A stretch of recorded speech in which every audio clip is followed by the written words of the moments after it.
નમસ્કાર વિદ્યાર્થીઓ મિત્રો, હઠવાડા બેચમાં આપનું સ્વાગત છે। તમને ખબર છે કે ગાલા અસાઇનમેન્ટના 2023-24ના જે પ્રશ્નપત્ર છે તેમાં પ્રશ્નપત્ર 3 ABCનું આપણે સોલ્યુશન જોયું। આજે પ્રશ્નપત્ર 3નું ડી અને ઈ વિભાગનું સોલ્યુશન જોઈશું, બરાબર। તો આપણે જોઈએ શરૂઆતમાં કે કેટલાક વિદ્યાર્થીઓ શું કરતા હોય છે, બરાબર ને। કેટલાક વિદ્યાર્થીઓ શું કરે છે કે ભણવા બેસે છે, વાંચવા બેસે છે ખરા, પણ વાંચવાની સાથે સાથે છે એટલો બધો મગજ પર સ્ટ્રેસ લઈ લે છે ને કે ના પૂછો વાત। તો મને થોડુંક વિચાર આવ્યું કે છોકરાઓને થોડુંક એવી હિન્ટ આપી દઈએ કે જેથી થોડાક હલકા થઈ જાય ભણવામાં, બરાબર। તો પહેલાં સવારે વહેલા ઉઠો, જે લોકોને મોર્નિંગ સ્કૂલ છે એ વાત તો બરાબર છે, પણ જ્યારે શનિ રવિ હોય, બરાબર, તો એવા ટાઈમે પણ મોટાભાગનું કામ સવારે વહેલું પતાવી દેવા જોઈએ। 3 થી 4 કલાક વાંચી લેવું જોઈએ, બરાબર। તો એના માટે મેં એક વિચાર્યું છે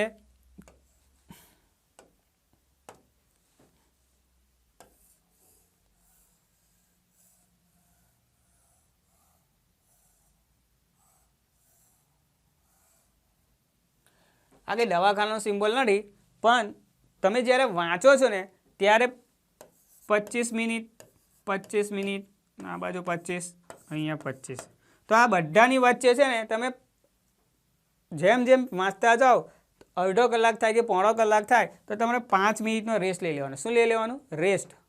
બસ ગાંડાની જેમ વાંચ્યા નહીં કરવાનું, બધું જ વાંચવા નહીં જતું રહેવાનું, બરાબર। થોડુંક આરામ લેવાનો। જો તમે આરામ નહીં કરો તો મગજ પર એની ખોટી અસર પડશે, હા, થાકી જશો, એટલે તમે વાંચી નહીં શકો, બરાબર। બીજું કેમ કે સોલ્વ પણ કરવાનું ને આપણે આગળ, તો એ જ રીતે આટલું કામ કર્યા પછી તમે પાછા કલાક વાંચો, 1 કલાક વાંચો તો 10 થી 15 મિનિટ સુધી 15 મિનિટ તમારે રેસ્ટ લઈ લેવાનો। પછી રેસ્ટ કીધો છે તો એવું નહીં કે ખા કર્યા કરીને રમ કરવાનું, બરાબર, થોડો આરામ કરવાનો પછી ભણવાનું છે। અને તમે પહેલાં એ નક્કી કરી દેવાનું કે મારે કેટલું વાંચવાનું છે। કેટલાક વિદ્યાર્થીઓ શું કરે, પેપર સોલ્વ વાંચશે, અસાઇનમેન્ટ બુકો વાંચશે, સ્કૂલમાંથી સર કંઈ મટીરિયલ આપ્યું તે પણ વાંચશે, અપેક્ષિત વાંચશે, આવું બધું વાંચ્યા કરશે તો બધામાં જ પ્રશ્ન એક હોય, ધારો કે જીવલાનું પાત્ર લેખન કરો, અથવા બીજી અસાઇનમેન્ટમાં એવો પ્રશ્ન હોય કે જીવલાના જીવનની પરિસ્થિતિનો ચિતાર આપો। હવે પ્રશ્ન એક જ છે પણ તમે એને ગોલ કરીને એકને એક વસ્તુ વાંચ્યા કરો। તમારે શું વાંચવાનું છે તે પહેલાં નક્કી કરી દેવાનું, બરાબર। એકને એક વસ્તુ પાછી 5 વખત રિપીટ નહીં કરવાની, એટલે એનાથી તમને લોડ ઓછો પડશે, વાંચવાની પણ મજા આવશે, હા, એવી રીતે વાંચવાની તૈયારી રાખવાની।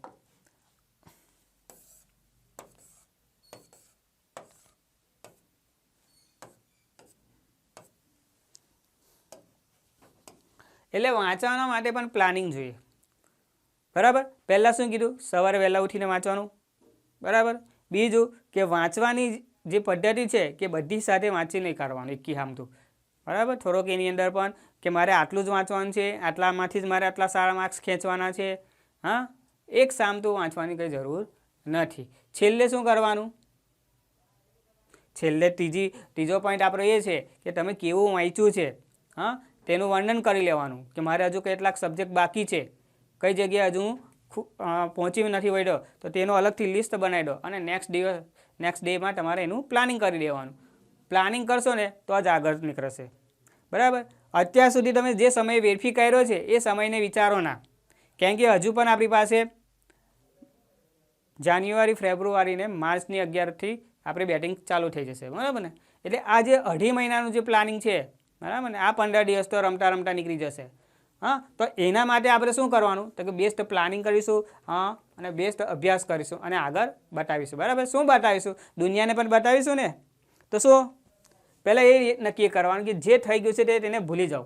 એના માટે એક સરસ મજાનું તમને એક મોટિવેશન કર્યું કે જો હો ગયા સો સોચા નહીં કરતી, જો હો ગયા સો सोचा नहीं करते, जो मिल गया ने उसे खोया नहीं करते, जो मिल गया उसे खोया नहीं करते। सफलता उसे ही मिलती है, सफलता उसे ही हासिल होती है जो वक्त और हालत पर रोया नहीं करते, जो वक्त और हालात पर रोया नहीं करते।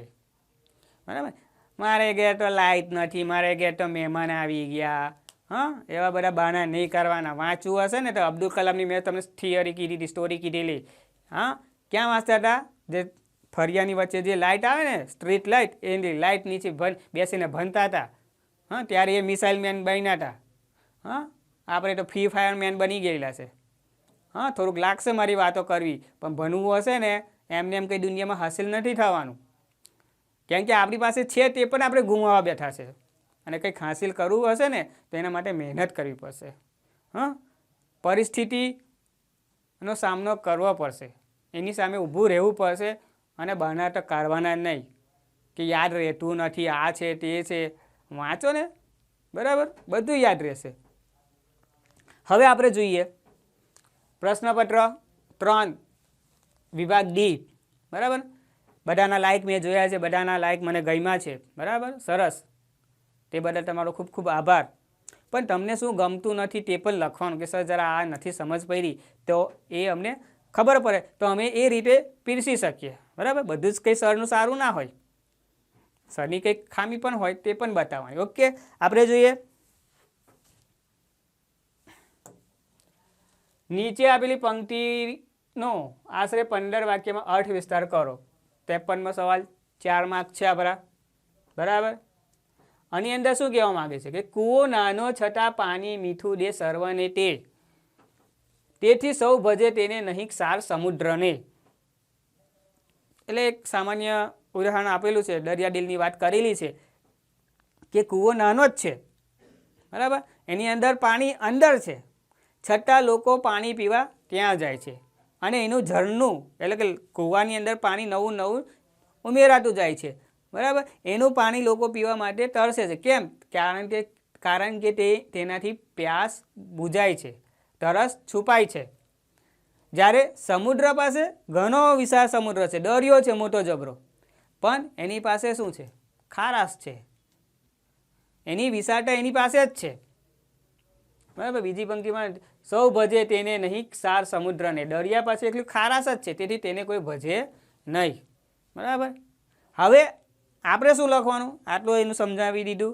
હવે દરિયાદિલ માણસ હોય ને તે પોતાની પાસે જે કંઈક હોય ને, પોતાની પાસે શક્તિ હોય, બુદ્ધિ હોય, તે બીજાના કામમાં વાપરે છે, બીજાને હેલ્પ કરે છે, મદદરૂપ બને છે। हाँ તો એની એ દરિયાદિલ વખણાય છે। તમને મહાભારતનું એક પાત્ર ખબર હશે કે કર્ણ, બરાબર ને, કર્ણ પાસે જે કોઈક માંગવા આવે ને તે દરિયાદિલથી આપી દેતો હતો। हाँ છેલ્લે ઇન્દ્રદેવે પણ એની પાસે કવચ અને કુંડલ માગેલા, એ પણ એને ખબર હતી કે હું એને કાઢી નાખીશ તો મારું મૃત્યુ નિશ્ચિત છે, પણ જે વસ્તુ મારી પાસે માગવા આવેલો ને તે ઇન્દ્રદેવ છે, બરાબર ને, એટલે એને પણ એ આપી દે છે। એટલે એને કહેવાય દરિયાદિલ। हाँ કંજૂસ મારવાની, કંજૂસોની જેમ એ નહીં કર્યા કરવાનું, છુપાયા નહીં કરવાનું, મારી પાસે છે હું આપી શકું છું। મને સમર્થ કેમ બનાવ્યો? હું સમર્થ કેમ છું કે હું બીજાને મદદરૂપ બનાવું। તમને ખબર હશે, તમને આપણે જે દુકાળ પડેલો 56 દુકાળ, તે વખતે શેઠ જગદુશા ને રાજા યાદ કરે છે કે શેઠ જગદુશા ક્યાં છે? શેઠ જગદુશા તો જગદુશા કોઈ કામ અર્થે બહાર ગયેલા છે એમ કહેવાય છે। ત્યારે શેઠ જગદુશા જ્યારે રિટર્ન થાય છે ત્યારે એવું કહે છે કે આ જે દુકાળ પડેલો છે તો હવે અનાજ લાવું ક્યાંથી? રાજાએ તો એવું કીધું કે મારી બધી વખાર ખાલી થઈ ગઈ। ત્યારે જગદુશા કહે કે મારી પણ વખાર ક્યાં છે? મારી બધી વખાર પર તો તમે જોઈ આવો શું લખેલું છે, જોઈ આવો। તો એને લખેલું હતું કે આ વખાર રૈયતની પ્રજા માટે છે। રૈયતની પ્રજા માટે એટલે કે જે ગરીબ પ્રજા છે એના માટે જ છે કે એક વખાર પર એને આવું તાંબાપત્ર મૂકી દીધેલું, એટલે એને કશો રાખ્યું નથી શેઠ જગદુશાની વાત। બરાબર ને, તમે આગળના પુસ્તકોમાં અભ્યાસ કર્યો હશે તેમાં આ વાત છે। તમે એને પોઈન્ટમાં લખી શકો, જગદુશાની વાત, કર્ણની વાત, આમ પોઈન્ટ મુદ્દો બનાવીને એમ લખી શકો જગદુશાની વાત। બરાબર, આવી રીતે પોતાની પ્રજા ભૂખે મટી હતી ત્યારે એને પોતાના વખાર એટલે કે એની અંદર અનાજ મૂકવાની જે જગ્યાઓ હતી એ બધું અનાજ બધી પ્રજાને આપી દીધું, ત્યારથી જગદુશા ઓળખાયા છે। બીજું એક પાત્ર છે આપણા રામાયણમાં, રઘુ રાજાની વાત છે, બરાબર ને। કૌશ જ્યારે બધું હારી જાય છે, બરાબર, ત્યારે એ રઘુ રાજા પાસે માગવા જાય છે, બરાબર. રઘુ રાજા પાસે તો બધું ખલાસ થઈ ગયું, બધું આપી આપીને નવરા થઈ ગયેલા. ત્યારે રઘુ રાજા પાસે જે કોઈ વ્યક્તિ આવે, જેમ કર્ણએ બધાને આપી દે છે, બરાબર, એવી રઘુ રાજા પાસે પણ કશું નહોતું, આપીને નવરા થઈ ગયેલા, બધું પતી ગયેલું. તો હવે ત્યારે એ કુબેર પર ચઢાઈ કરે છે, અને કુબેર પર ચઢાઈ કરે છે, અને ત્યાંથી 64 કરોડ જે હીરા મોતી લાવવાના હોય છે તે લાવીને કૌશને આપે છે, બરાબર. આ એ લોકોની પરીક્ષા હોય છે, અને એ લોકો એની અંદર પાસ થાય છે રઘુ રાજા. કેમ કે એ રઘુ રાજાને તમને ખબર છે, પ્રાણ જાય પણ વચન ના જાય. હા, એમના બાળને જે કોઈક આવેલું હોય ને તે આપવા માટે એ લોકો તૈયાર હોય છે. એને દાનવીરતા કહેવાય, બરાબર. આપણે જેવું નહીં કે સમય આવે એટલે પછી દાનવીરતા હો ભૂલી જવાનું, બરાબર. આગળ જોઈએ. આની અંદર આવી રીતે લખવાનું, બરાબર. લોકો પાસે સરસ મજાનું બધું બહુ હોય, પણ કોઈની અંદર જતા ના હોય, કોઈના સંબંધમાં રહેતા ના હોય, કોઈના વ્યવહાર કરતા ના હોય, કોઈને મદદરૂપ ના થતા હોય, ને ભલે એની પાસે જહો જલાલી હોય, તે કશા કામની નથી, બરાબર. એ દરિયા જેવા જ કહેવાય, બરાબર. દરિયો ભલે વિશાળ હોય પણ એનું પાણી એની પાસે જ હોય છે, બરાબર. આગળ જોઈએ. 8માં છે, આવ નહીં આદર નહીં, નહીં નૈનોમાં ને, તે ઘર કદી ન જઈએ કંચન વર્ષે મેં, બરાબર. આવ નહીં એટલે આવકારને આદર નહીં હાલતા, જે આવે છે તેને આવો બેસો એવું પણ ના કહેતા હોય, આદર પણ ના આપતા હોય. નહીં નૈનોમાં ને, નૈનો એટલે કે આંખોમાં પણ પ્રેમ નથી દેખાતો.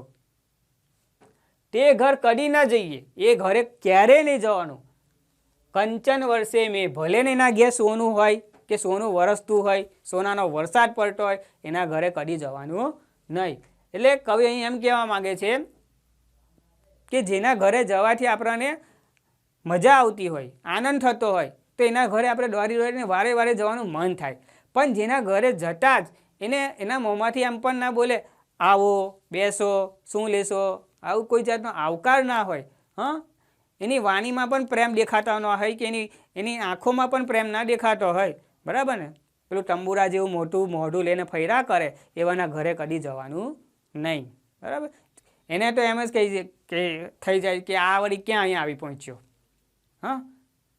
એટલે એવું ચઢેલા દિવેલ પીધેલા જેવા મોઢાવાળાના ઘરે ક્યારે જવું જોઈએ નહીં. ભલે ને એને આલીશાન, બરાબર, બંગલો હોય કે મોટું મકાન હોય, કાં તો પછી એના ઘેર રોજ એ ચાંદીની ડીશમાં જમતો હોય, સારું પકવાન જમતો હોય, પણ એના દિલમાં પ્રેમ ના હોય, હા, હૃદયમાં આગંતુક માટે, હા, અતિથિ દેવો ભવ પ્રત્યે એની જે ભાવના હોવી જોઈએ, સંસ્કૃતિની જે ભાવના હોય કે અતિથિ દેવો ભવ, આવનાર મહેમાન એ ભગવાન છે, એ જો કલ્પના એના જીવનમાં ના હોય તો એવા વ્યક્તિના ઘરે કદી ના જવું જોઈએ, બરાબર ને. તમને ખબર છે મહાભારતનો એક બીજો એક પ્રસંગ કયો, જ્યારે યુદ્ધ થવાનું હોય છે ત્યારે દુર્યોધન, બરાબર, દુર્યોધન કૃષ્ણને જમવા માટે બોલાવે છે. કૃષ્ણને ખબર છે કે આ મને શા માટે બોલાવે છે, પણ બોલાવેલું છે, આમંત્રણ મળ્યું છે એટલે ના નથી પાડતા. દુર્યોધન સાથે એની ચર્ચા થાય છે. દુર્યોધન એવું કહે છે કે તમે મારી બાજુ રહી જાઓ, મારી બાજુ આવી જાઓ. કે ત્યારે કૃષ્ણ એવું કહે છે હું બંને પક્ષમાં રહેવા માગું છું, પણ હું મારો એક નિયમ છે, કયો, કે હું હથિયાર ઉપાડું નહીં. ત્યારે દુર્યોધન એમ થાય છે કે હવે આ હથિયાર ઉપાડવાનો નથી તો એને મારી ટીમમાં રાખીને શું કામ છે, એટલે એ થોડોક ટેન્શનમાં આવી જાય છે કે કંઈ નહીં. પણ આગંતુક મહેમાનને આમંત્રણ આપ્યું છે આપણે કૃષ્ણને, દુર્યોધને કૃષ્ણને આમંત્રણ આપ્યું છે એટલે કે જમવાનું તો પડશે ને, સ્વાભાવિક છે. તો કૃષ્ણ માટે એ, બરાબર ને, હસ્તિનાપુરનો જે રાજા દુર્યોધન બધાને કૃષ્ણને આમંત્રણ આપે એટલે જમવાનું કેવું હોય, હા, બધી સરસ મજાની વાનગીઓ બનાવેલી હોય, હા, જુદી જુદી જાતના પકવાન બનાવેલા હોય, બધું આમ સરસ મજાનું ગોઠવેલું જ હોય. ત્યારે દુર્યોધન એને જમવાનું કહે છે ચાલો કૃષ્ણ કંઈ નહીં, તમે મારી ટીમમાં નહીં પણ કમસે કમ જમી તો લો. ત્યારે કૃષ્ણ સરસ જવાબ આપે છે. શું જવાબ આપે છે કે દુર્યોધન તારી વાત બધી બરાબર, જમવાનું પણ સરસ છે, પણ તારો જે પ્રેમ છે ને મારા પ્રત્યે એ કેવો છે? સ્વાર્થ માટેનો પ્રેમ છે, અને તારો પ્રેમ મને દેખાતો નથી. અને માણસ ક્યારે જમે કોઈના ઘરે? જ્યારે પોતે ભૂખ્યો હોય અને બીજાનો પ્રેમ અને એની આગતા સ્વાગતાથી એ ત્યાં જમે. બરાબર? એ પોતે ભૂખ્યો પણ નથી કૃષ્ણ, અને મને તારા પ્રત્યે પ્રેમ પણ નથી, ને તારો પ્રેમ પણ મને દેખાતો નથી, એટલે કૃષ્ણ તે એના ઘેર જમતા નથી. બરાબર? ભલે ને એના ઘેર કંચન વર્ષે, બરાબર ને, કેટલા બધા પકવાન બનાવી દીધા દુર્યોધને, પણ એના ઘરે એ જમતા નથી. બરાબર? અને ત્યાંથી નીકળીને કૃષ્ણ ભગવાન ત્યાંથી નીકળીને વિદુરના ઘરે જાય છે. બરાબર? વિદુર કોણ છે? હસ્તિનાપુરમાં એક જ વ્યક્તિ કે જે પાંડવોના પક્ષમાં વિચારે છે. તો એ વિદુરના ઘરે જાય છે, અને એના ઘરે ભાજીને રોટલો જમે છે. બરાબર ને? શું જમે છે? ભાજી અને રોટલો. કેમ? તો કે વિદુરને એના પ્રત્યે પ્રેમ છે એટલે. અને જે એક જગ્યા પર પ્રેમ હોય ને તે જગ્યા પર વિજય ભવ. બરાબર? એમને એમ નથી આ બધું આવતું. આપણે સંસ્કૃતિની વાતો છે એટલે વાતો થોડી વાગોરીએ ને તો ઘણું બધું આપણે શીખવાનું મળે. ખાલી ઠોઠા વાંચવાથી કશું થવાનું નથી. એટલે આવા થોડાક ઉદાહરણ મૂકશો ને તો અર્થ વિસ્તાર પણ તમારો સુશોભિત થશે. બરાબર? દુર્યોધન અને શ્રી કૃષ્ણનું નામ લખી અંડરલાઈન કરજો. સરસ મજાની પોઈન્ટ બનાવીને વાત કરજો. આગળ જોઈએ. તમારી શાળામાં યોજાયેલો વન્ય સપ્તાહની ઉજવણીનો અહેવાલ આશરે 100 શબ્દોમાં લખો. તમારી શાળામાં અહીંયા આગળ વન્ય સપ્તાહ લખેલો છે. બરાબર? હવે કોઈ જગ્યાએ વન્ય સપ્તાહ છે તેની જગ્યાએ રમત ઉત્સવ પણ આવી શકે. રમતોત્સવ. બરાબર? અથવા તમારી સ્કૂલની અંદર વાર્ષિક ઉત્સવ પણ ઉજવ્યો હોય.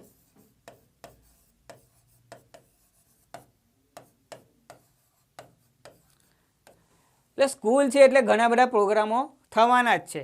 તો તમારે શું કરવાનું? જ્યારે આવા કંઈ પ્રોગ્રામો થતા હોય તે વખતે કઈ કઈ પ્રવૃત્તિઓ થાય છે શાળાની અંદર, તો એ જરા ધ્યાનમાં રાખવાનું કે અમારી સ્કૂલમાં પ્રોગ્રામ હતો તો આવી બધી એક્ટિવિટી કરવામાં આવી હતી. બરાબર? તો અહીંયા આગળ વન્ય સપ્તાહ છે. પહેલાં તો તારીખ અહીંયા લખવાની હોય છે. સમજી લો કે આજે 17 તારીખ છે. બરાબર? અને આજે જ આપણે વન્ય સપ્તાહ ઉજવવાના હોય તો આજની તારીખ લખાય ના.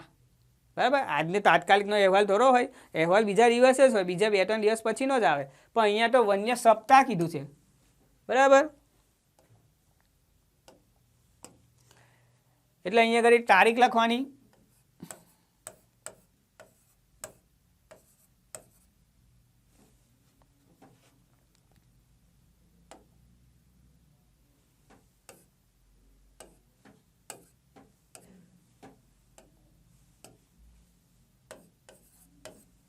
બરાબર? 18/12/24.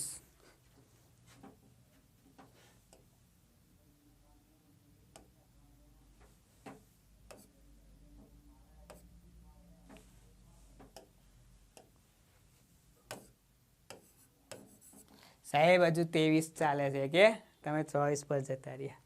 કંઈ નહીં, ચાલો આપણે 23માં પાછા આવતા રહ્યા, કેમ કે ભૂતકાળની વાત લેવાઈ ગઈ ને એટલે. હવે 18/12/23 આજે વન્ય સપ્તાહની ઉજવણી કરવાની હતી શાળામાં. તો અહીંયા તમે લખ્યું.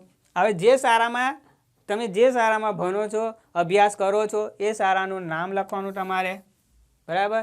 સમજી લો કે ધી જ્ઞાનદીપ હાઈસ્કૂલ. બરાબર? જે ગામમાં હોય તે ગામ લખવાનું. બરાબર? સમજી ગયા? હવે એ સ્કૂલની અંદર સૌપ્રથમ શું લખવાનું? તારીખ લખવાની કે આ તારીખથી આ તારીખના રોજ અમારી શાળામાં વન્ય સપ્તાહ ઉજવવામાં આવ્યો હતો.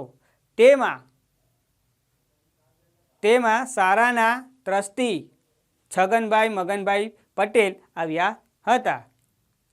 તેમને અગાઉથી શાળાના આચાર્યશ્રીને જણાવેલું કે શાળાની આજુબાજુ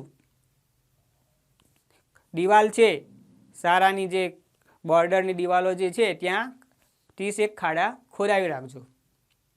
આચાર્યશ્રીએ ખોદાવી રાખ્યા અને ગ્રામ પંચાયતના સરપંચશ્રીઓ તથા બીજા કમિટી સભ્યો પણ આવ્યા હતા. શાળાના બીજા ટ્રસ્ટી સભ્યો પણ આવેલા અને તેમના થકી વન સંરક્ષકના સાહેબને પણ આમંત્રણ આપવામાં આવ્યું હતું અને તેમના તરફથી અલગ અલગ વૃક્ષો પણ એમને ફાળવી આપ્યા હતા. એ વૃક્ષોથી અમે શાળાના જે 25-30 ખાડા ખોદાવેલા એ ખાડાની અંદર શાળાના ટ્રસ્ટીએ વૃક્ષનું વાવેતર કર્યું અને પાણી આપ્યું. ત્યાર પછી અમે બધા વિદ્યાર્થીઓ પણ પોતપોતાના વર્ગ પ્રમાણે અમને કહ્યું હતું કે આ જે ખાડા છે એ ખાડાની અંદર ધોરણ 9, 10, 11, 12 આમ અલગ અલગ ધોરણના વિદ્યાર્થીઓને નામ પ્રમાણે ટુકડી પાડીને એ બધાને વૃક્ષો વેચી આપ્યા અને અમે એ રીતે એ વૃક્ષોનું જતન કરતા થયા. બરાબર. આ બધું અમારા આચાર્યશ્રીના આગેવાન હેઠળ થતું હતું. ત્યારબાદ શું લખવાનું? ત્યારબાદ એમ લખવાનું કે 5મી જૂને અમે 5મી જૂન ખબર ને શું આવે? પર્યાવરણ દિવસ આવે ને, ખબર છે કે નહીં? આમાંથી તો એ લખવાનું કે 5મી જૂને પર્યાવરણ દિવસ. બરાબર. હવે હા એ લખવાનું. ત્યારબાદ શાળાના આચાર્યશ્રીએ આવેલ મહેમાન કોણ આવેલો? વન સંરક્ષણ તરફથી જે સાહેબ આવેલા એ સાહેબનું નામ લખવાનું. બરાબર. જે સાહેબ આવ્યા છે એ સાહેબનું નામ લખવાનું. નામ માટે કોઈ એ નથી કે આ જ નામ લખો, તમે પોતાની રીતે પણ નામ બનાવી શકો. બરાબર. હવે એ નામ લખ્યું. ત્યારબાદ તમે એમને જે પ્રવચન આપ્યું તેની વાત લખવાની કે ધારો કે એમને પ્રવચનમાં એમ કહ્યું કે વૃક્ષો આપણી દૈનિક શું છે? જરૂરિયાત છે. કેમ દૈનિક જરૂરિયાત? કારણ કે દરરોજ આપણને ઓક્સિજન આપે છે, શુદ્ધ હવા આપે છે, છાંયડો આપે છે, એટલે એનું જતન કરવું જરૂરી છે. બરાબર. વૃક્ષોનું જતન કરશો તો આબાદ વતન થશે. બરાબર. પર્યાવરણ બચાવશો તો પર્યાવરણ તમને બચાવશે. વૃક્ષોને બચાવશો, વૃક્ષો તમને બચાવશે. બરાબર. આવા બધા એના સૂત્રો છે. આ જરા જોઈ લેવાનું. એવા બધા સૂત્રો પણ લખવાનું. આવજો, એક વૃક્ષ વાવજો. બરાબર. અને જે લોકોના જન્મદિવસ હોય છે એ લોકો બર્થડે ઉજવે છે તો આપણે એક એવું વસ્તુ ના કરીએ. એટલે આ વાત કોણ કરે છે? વન સંરક્ષણ મંત્રી સાહેબ જે આવેલા છે અતિથિ વિશેષ, તે કહે છે કે દરેક જણ આવી રીતે બર્થડે ઉજવે છે તો એ બર્થડે ઉજવે છે વાત બરાબર છે, પોતાનો જન્મદિવસ. પણ પોતાના જન્મદિવસ પ્રમાણે એક વ્યક્તિ, ધારો કે 9મા ધોરણનો કોઈ બાળક છે, એનો જન્મદિવસ આજે છે તો એને પોતાના વાડામાં અથવા કોઈક અવારું જગ્યા જ્યાં પાણીની વ્યવસ્થા થતી હોય, આરામથી પાણી લઈને જતો હોય, બરાબર, તો એ પાણી મતલબ કે પોતાના જન્મદિવસ પ્રમાણે એક વૃક્ષ વાવવાનું. થાય કે ના થાય? અને પોતાના જન્મદિવસનું વૃક્ષ વાવેલું હોય એટલે એને પણ મનમાં એ થાય કે મારા જન્મદિવસનું વૃક્ષ છે એનું જતન મારે કરવાનું. થાય કે ના થાય?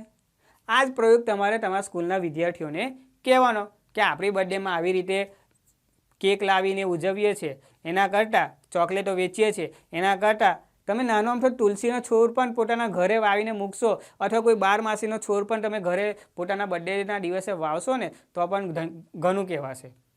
એનું રીઝન હું તમને સમજાવું કે એના પર જે તુલસીનો 12 છોડ છે, કાં તો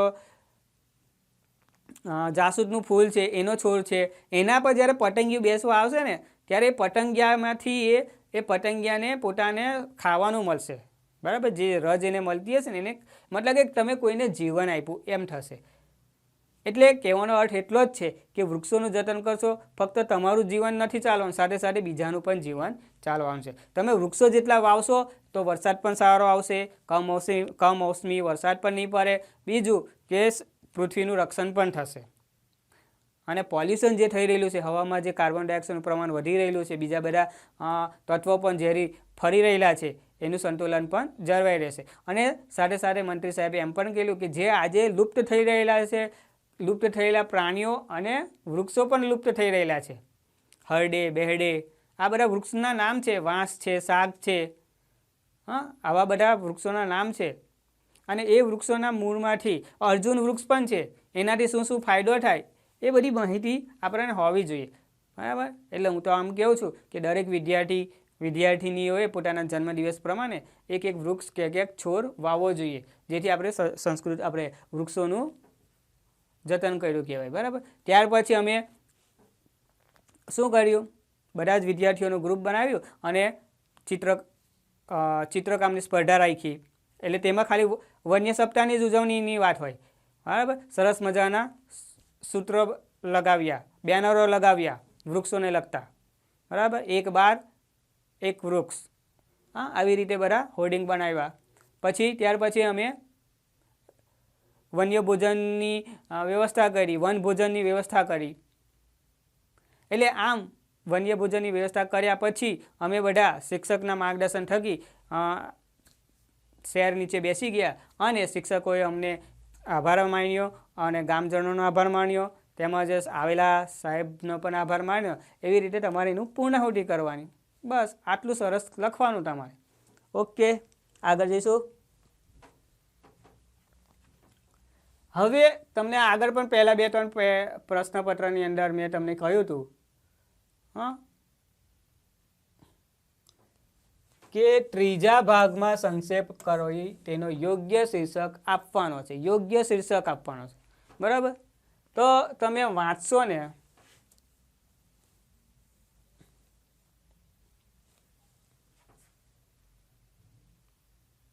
ઓકે. આપણા જીવનમાંથી માવજતની માત્રા ઘટી જાય છે અને તૈયાર માલ ઓછી મહેનતે મેળવવાની તાલાવાલી વધતી જાય છે. તૈયાર માલ, હા, આજ સુધી કોઈ માએ પોતાના દીકરાને વર્ષગાંઠે હોટલમાં જમાડ્યો સાંભળ્યો છે? હા, હવે કંઈક સારું કરીને આપ્યું હોય તો મા બાપને કંઈ પ્રોબ્લેમ નથી, આરામથી એ જમાડી શકે છે. કોઈ સમાજમાં આયા વડે સારા છોકરાને તૈયાર થયા છે? હા, અમુક મોટા ઘર હોય અને મા બાપ બંને જોબ પર જતા હોય તો એ પોતાના દીકરાને આયાના હાથે સોંપી દે કે આયા એને સાચવશે, મોટા કરશે, ખવડાવશે, આવું બધું. હા, કોઈ હોટલની રસોઈમાં માની રસોઈને હુંફાળો સ્વાદ મળ્યો છે? માની વાત કરેલી છે. એમાં ફરક છે માવજતનો. શાનો? માવજતનો.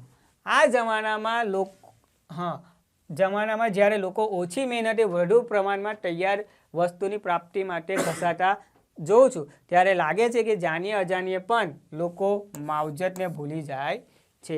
માવજત કરનારમાં પ્રમાણભાન, ધીરજ, હળવે હાથે કામ કરવાની આવડત, ક્ષમતા, સહનશક્તિ અને સ્નેહ હોવો જોઈએ. કોઈ પણ ગરીબ માએ જહેમત ઉઠાવી ઉછેરી ખૂબ ભણાવેલા મોટા ડાક્ટર દીકરાની પાછળ માવજતનો મંત્ર છે. કોઈ પણ સફળ ડાક્ટરની સફળતા પાછળ માવજતનો ટહુકો છે. કોઈ સફળ પ્રોફેસર સુંદર વ્યાખ્યાનની છટા પાછળ માવજતનો ધ્વનિ છે.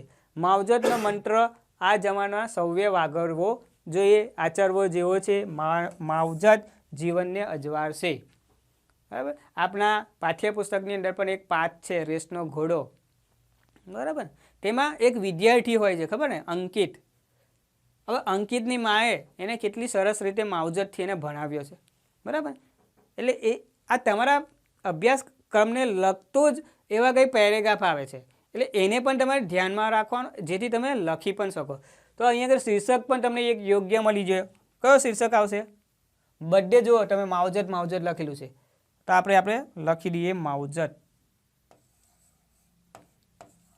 માવજતની મહત્વ. બરાબર. આ એનો શીર્ષક લખશો ને તો તમને ઓટોમેટિકલી 2 ગુણ મળી જશે. હવે એની અંદર શું લખવાનું? તો જો શું લખવાનું, પહેલાં આમ લખવાનું, હા, આજના લોકોએ તૈયાર માલ ઓછી મહેનતમાં મેળવવાની તાલાવેલી વધી ગયેલી છે.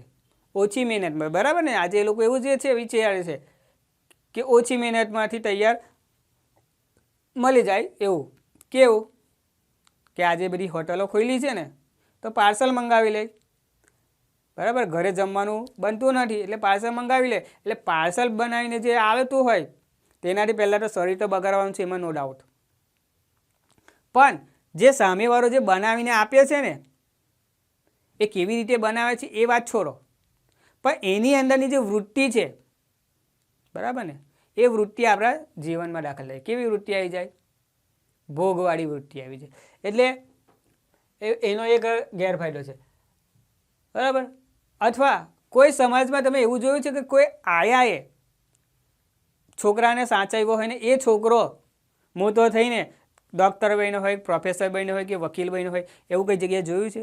ના.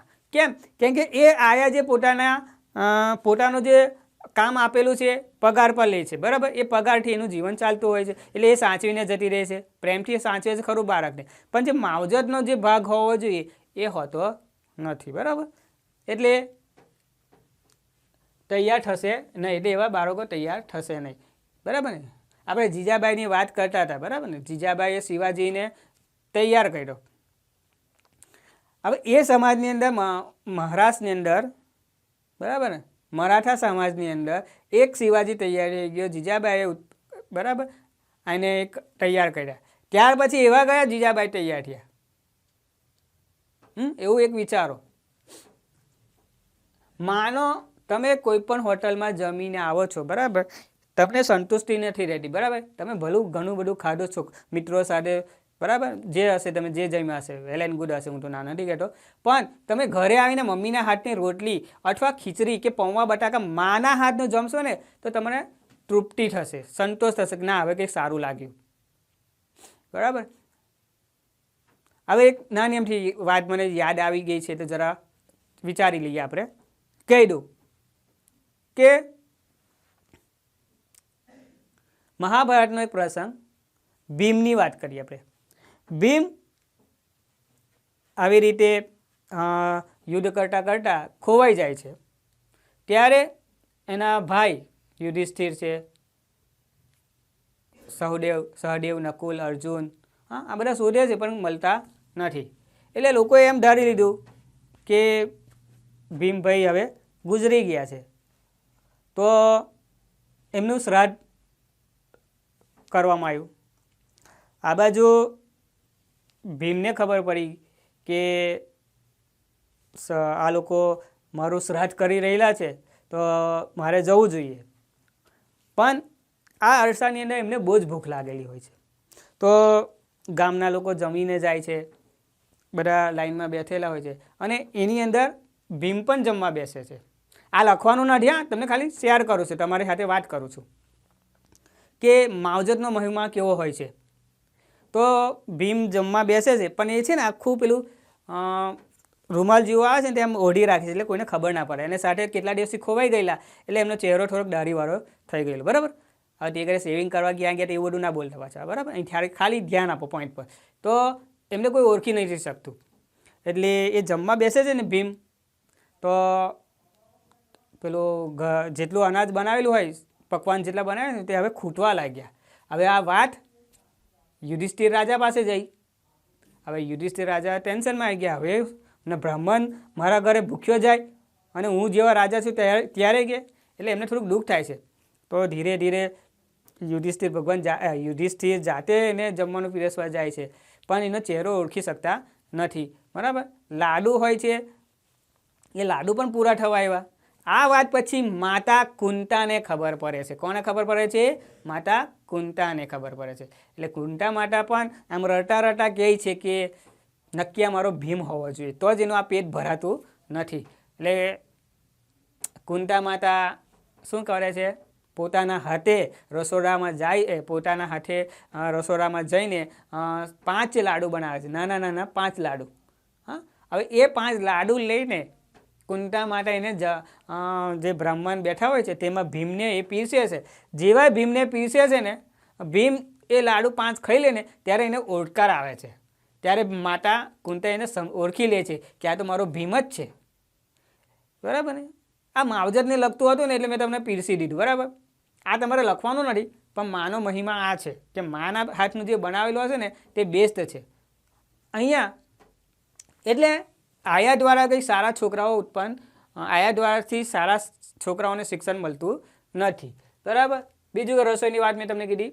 બીજું, જમાનામાં જ્યારે લોકોને ઓછી મહેનતે વધુ તૈયારી વસ્તુ પ્રાપ્ત થાય છે ત્યારે લાગે છે કે જાણીએ અજાણીએ પણ માવજત આજે ભૂલાતી જાય છે, બરાબર. મેં આગળ વાત કરી દીધી કે જીજાબાઈ તો થઈ ગયા તે વખતે, શિવાજી ઉત્પન્ન થઈ ગયો ત્યાર પછી એવી જીજાબાઈ ક્યાં છે તો હવે શિવાજી બને, બરાબર. હવે તેથી આવી જહેમત ઉઠાવે કોણ? એટલે આવી જહેમત ઉછેરીને ખુદ ભણાવેલા ડૉક્ટરો તો છે જ, બરાબર. આજની માતાઓ ડૉક્ટર બનાવે જ છે, સાયન્ટિસ્ટ પણ બનાવે છે, વકીલો પણ બનાવે છે, બરાબર. સુંદર વ્યાખ્યાન આપનાર પ્રોફેસર પણ બનાવે છે, પણ એ બધાની પાછળ કોનું મહત્વ છે? માનો પ્રેમ છે, બરાબર ને. માની માવજત છે. જેમ અંકિતને પણ એ કયો સારો સંસ્કારી બાળક બનાવે છે, એની માનો પ્રેમ છે, એની માનું માવજતનો એ છે. એટલે મા વગર આ બધું અઢળ છે, બરાબર ને. મા વિના સુનો સંસાર, ગોર વિના સુનો કંસાર, એવું બોલીએ ને આપણે.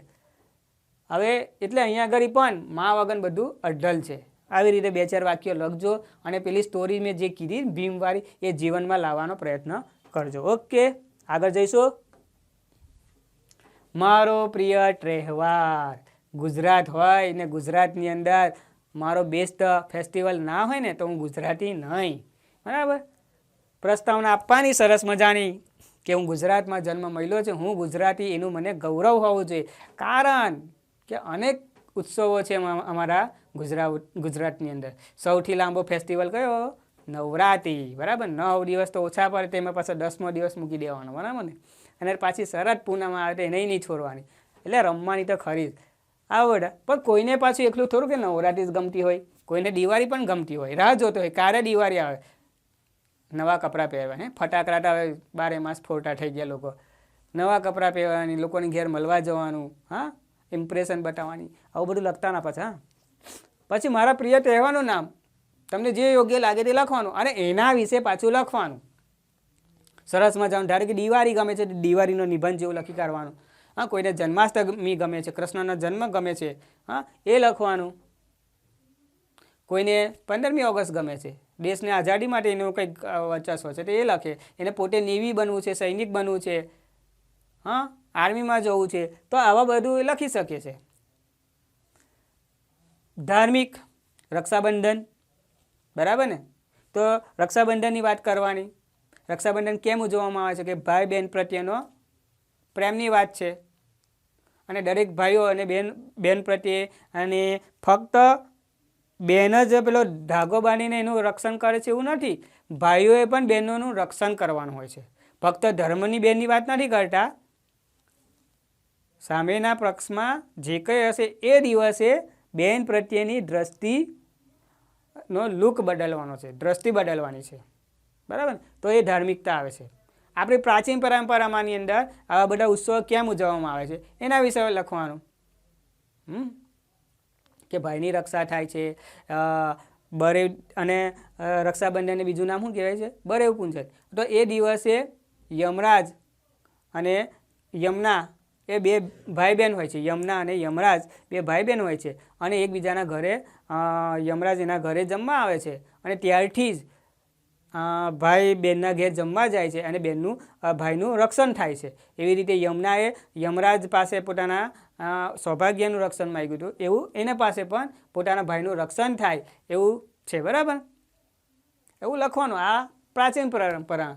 ઉજવણી કેવી રીતે કરો, બરાબર ને. આપણે ગુજરાતમાં રહીએ, મેં ઉજવણીમાં પાછળ રહેવાય ના રહેવાય. કેવી રીતે ઉજવણી કરીએ? પ્રિય હોવાનું કારણ કેમ, બરાબર ને. અતૂટ બંધન છે, સ્નેહ છે એકબીજા પ્રત્યે. હા, દુનિયામાં એવો કોઈ પ્રેમ નથી, હા, જ્યાં નિસ્વાર્થ પ્રેમ હોય. તો કયો? ભાઈ બહેનનો, બરાબર ને. એ તો આજે લોકોએ એવું બનાવી દીધું છે કે કોઈક ભેટ આપવું, કે પૈસા આપવું, પણ ખરા દિલથી જોવું હોય ને, સાતમા પર વિચારવું હશે ને તો એવું 101% એવું નહીં હોય કે પૈસા માટે કે ગિફ્ટ માટે આપતા હોય છે. પણ એક આનંદ હોય છે કે હું મારી બહેનને અથવા મારા ભાઈએ મને શું આપ્યું, એક આનંદ હોય છે, બરાબર. આપણે બહુ ડિટેલમાં નહીં જતા. મહત્વ લખવાનું, ઉપસંહાર લખવાનું. ઓકે, આ એક નિબંધ સરસ મજાનો 250 પેજ કીધા છે. વધારાનો આપણે તમને ગમતી શાયરી પણ તમે લખી શકો છો, બરાબર. હું માનવી માનવ થાવ તો ઘણો સારું, બરાબર.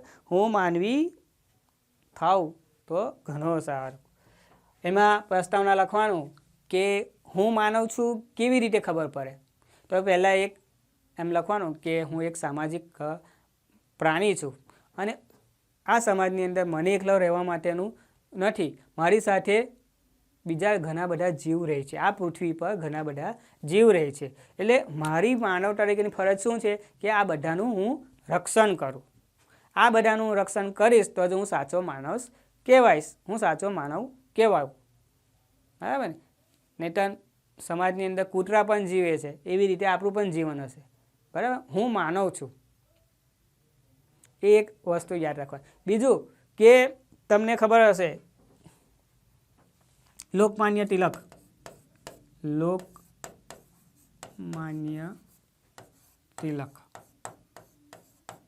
શું કહે છે? સ્વરાજ મારો જન્મ સિદ્ધ હક છે. બરાબર, આ એમનું વાક્ય છે. બરાબર, સ્વરાજ એટલે શું? તો કે પોતાનો દેશ, એના પર પોતાનો જન્મસિદ્ધ અધિકાર છે. તો દરેક મનુષ્યને પોતાના દેશ માટે ગૌરવ હોવું જોઈએ કે ના હોવું જોઈએ? હોવું જ જોઈએ, ડેફિનેટલી. એના પ્રત્યે ગૌરવ હોવું જોઈએ, એને સાચવવાની જવાબદારી પણ એની હોવી જોઈએ. હા, માણસ ક્યારે ઓળખાય? સારા કપડાથી નથી ઓળખતો, એના વાણી, વર્તન અને એની સભ્યતાથી ઓળખાય છે, તો એ માણસ તરીકે કહેવાય. હા, અમુક લોકો નથી કહેતા કે હાવ હેવાન જેવો છે. હવે હેવાન અને માનવ, બરાબર, માનવની પરિભાષા જ આજે બદલાઈ ગઈ છે. બીજું કહીએ ને, સુંદરમનું એક વાક્ય છે. સુંદરમ શું કે?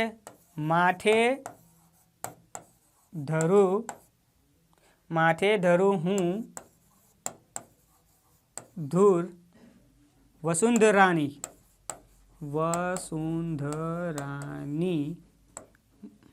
માનવી હું માનવ થાવતો ઘણું. બરાબર, સુંદરમની આ કાવ્ય પંક્તિ છે. હા, આવી રીતે લખવાનું કે માથે ધરું હું ધૂર વસુંધરાની. વસુંધરા એટલે પૃથ્વી માતાની પણ ધૂળ છે. હા, એને કેમ માથે લખવાનું કહે છે કે આ ધરતી પર કૃષ્ણ, નરસિંહ મહેતા, સુદામા, હા, ગાંધીજી જેવા મહાપુરુષો જન્મ્યા છે, તેથી એને હું માથે લાગુ છું. હા, અને આ ધરતીની મહેક જ કંઈક અલગ છે કે જેનાથી મને જીવવાની અલગ પ્રેરણા મળે છે. બરાબર, તો એના વિશે આવી રીતે લખવાનું. અને હું સાચો માનવી થાવ તો ઘણું. આ માણસને કહેવું પડશે કે તું માણસ થા. હા, ગધેરાને કહેવું પડે કે તું ગધેરો થા, એ છે જ ગધેરો. એટલે આપણી પરિભાષા આપણે ઓળખવાની છે, આપણી પર્સનાલિટી એવી રાખવાની ને કે લોકો ખાલી કપડાથી નહીં, આપણી વાણી વર્તનથી પણ એમ જોયા કરે કે ના એની બોલવાની છતાં પણ સરસ છે, ના એનું જોવાનું પણ વ્યવસ્થિત છે. હા, એની ફોન પર વાત કરવાની પણ રીત અલગ છે. હા, અમુક લોકો ફોન પર વાત કરતા હોય તો જોજો, એટલું બેકાર બોલશે ને તો ત્યાંથી આપણે ઉઠી જવાનું મન થશે કે અહીંયા ક્યાં હું બેસી ગયો.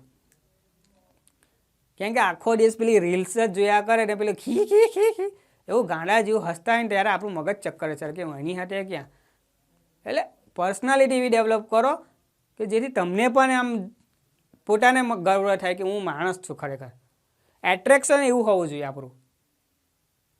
બરાબર, આ એક સભ્યતા છે. તમે મેનેજમેન્ટનો કોર્સ કરવા જશો ને ત્યારે એક અલગથી આવું પાછું શીખવાડવું પડે છે કે તમે કેવી રીતે બોલો છો, તમારી છટા કેવી છે. હા, એ બધું તમારું ધ્યાન રાખે છે. ઇન્ટરવ્યૂ આપવા જાઓ ને તો ત્યારે 2 જણ ઇન્ટરવ્યૂ લેતા હોય ને પણ બીજા 4 જણ તમારું ઓબ્ઝર્વેશન કરશે કે આ કેવી રીતે જવાબ આપે છે, એની અંદર નેગેટિવ થિંક કેમ આવા છે, હા, એ પોઝિટિવ પર કેવું વિચારે છે, સમાજ પ્રત્યે કેવું છે, આવું બધું એ લોકો જોતા હોય. એટલે હું માનવ થઉં આવું બધું લખવાનું. બીજી એક કાવ્ય પંક્તિ છે. માનવ પોતે જ પોતાનો ભાગ્ય વિધાતા.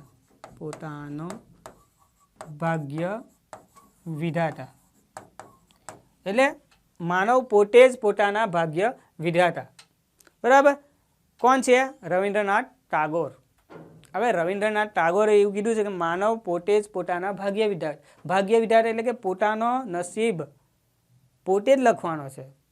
મેં અવરત કીધું ને કે જો એની બોલી તોછરી હશે એના સંસ્કાર દેખાઈ જશે, અથવા એના પરિવેશનું ખબર પડી જશે કે એ કયા વાતાવરણમાંથી આવે છે. એટલે પોતે ભલે વાત બરાબર છે કે એક એનો વિસ્તાર એવો છે, એનું વાતાવરણ અલગ છે, પણ વિસ્તારથી આપણે એની ઓળખ છુપાવી શકીએ છીએ.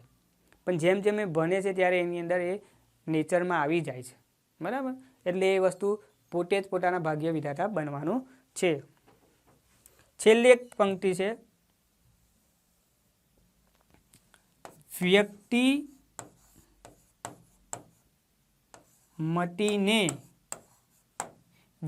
મટીને બનવું વિશ્વ માનવી.